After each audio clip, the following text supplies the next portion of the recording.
कर्मचारी चयन बोर्ड जयपुर द्वारा दिनांक 29/8/2024 को जारी विज्ञप्ति के अनुसार सामान्य पात्रता परीक्षा 10+2 लेवल 2024 की घोषणा की जा चुकी है।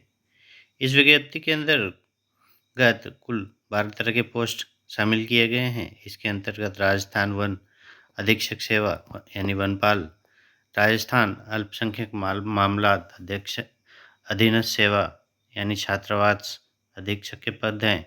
राजस्थान सचिवालय के एलडीसी लेवल के पद हैं, जबकि राजस्थान पुलिस सेवा के लिए कांस्टेबल के पद हैं, जबकि राजस्थान पंचायती और राजस्थान कृषि विपणन बोर्ड और साथ ही कृषि मंडी के कनिष्ठ सहायक के पद हैं, जो भी एलडीसी लेवल का ही होता है।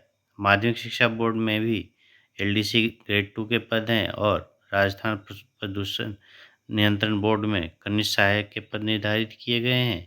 सीईटी 10+2 वर्ष में एक बार आयोजित किया जाने का प्रावधान है। इस एग्ज़ाम में कोई भी लिमिटेशन नहीं निर्धारित की गई है कि कौन कितनी बार एग्ज़ाम दे सकता है। यानी आने वाले समय में कोई भी कैंडिडेट अगर पूर्व की परीक्षा में अच्छे मार्क्स लाता है तो पर भी वो अन्य आने वाले ईयर्स में सीईटी को वापस दे सकता है सुधार के लिए। सीईटी 10+2 की वैधता 1 वर्ष की निर्धारित की गई है। कैंडिडेट जो इस एग्ज़ाम में अपीयर हो रहे हैं उनके लिए 40% अंक का लाना अनिवार्य किया गया है, जबकि SC/ST कैंडिडेट्स को लिए 5% की अतिरिक्त छूट प्रदान की गई है। सीईटी के फॉर्म भरने से पूर्व कैंडिडेट को एक OTR यानी वन टाइम रजिस्ट्रेशन कराना होगा।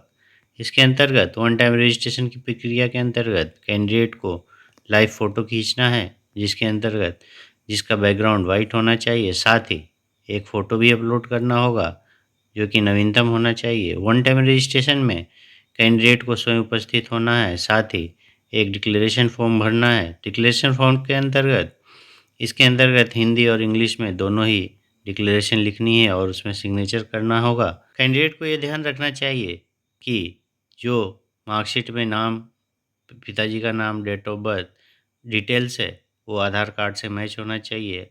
अगर ये सब डिटेल्स में कोई डिफरेंस है तो आप उसको पूर्व में सुधार करा लें, तभी फॉर्म भरें।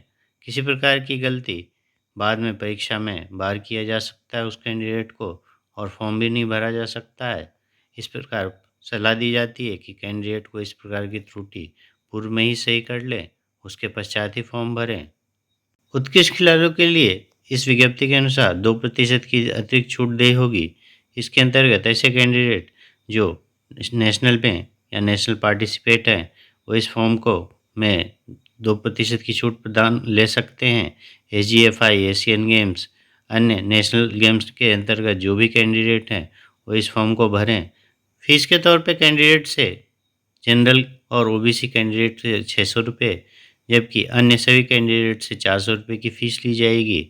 स्पोर्ट्स पर्सन जो 10+2 प्रतियोगी परीक्षा में भाग लेना चाहते हैं उनको ये सामान्य पात्रता परीक्षा 10+2 लेवल को पास करना ही होगा, तभी जाकर के वो एलिजिबल बन पाएंगे।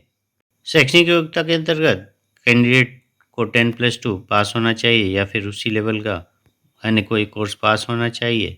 ऐसे कैंडिडेट जो अपीयरिंग है वो भी इस फॉर्म को भर पाएंगे, लेकिन अंतिम तारीख तक उन्हें इसके सर्टिफिकेट प्राप्त कर लेनी चाहिए। एज की गणना 1 जनवरी 2025 से की जाएगी। ऐसे कैंडिडेट जिनकी उम्र 18 से 40 वर्ष के मध्य है वो इस फॉर्म को भर पाएंगे। अन्य छूट गवर्नमेंट नॉर्म्स के अकॉर्डिंग दे है फीमेल कैंडिडेट को 5 वर्ष की, जबकि SC/ST कैंडिडेट को मेल कैंडिडेट को 5 वर्ष की, जबकि SC/ST फीमेल कैंडिडेट को 10 वर्ष की छूट प्रदान की गई है।